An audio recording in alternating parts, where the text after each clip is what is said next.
জানি একটু দেরি হয়ে গেছে, কিন্তু উল্টো রথের আগে কিন্তু সোজা রথের ভিডিওটা আমি তোমাদের জন্য নিয়ে এসেছি।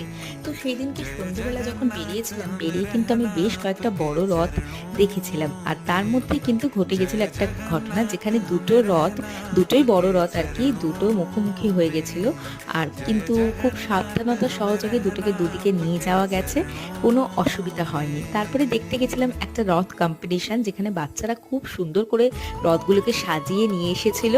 আর এই রথটাও আমার খুব ভালো লেগেছে, যেখানে গোপাল ছিল আর সামনে ছিল দুটো খরগোশ।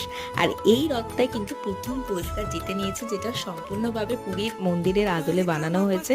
আর ঠাকুরগুলো খুব সুন্দর দেখতে লাগছিল।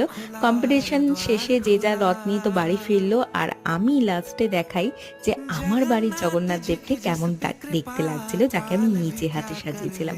তো তোমরা কি বলো? তোমরা দেখে কি মনে হচ্ছে, কেমন লাগছে আমার জগন্নাথ দেবকে, জানিও কিন্তু।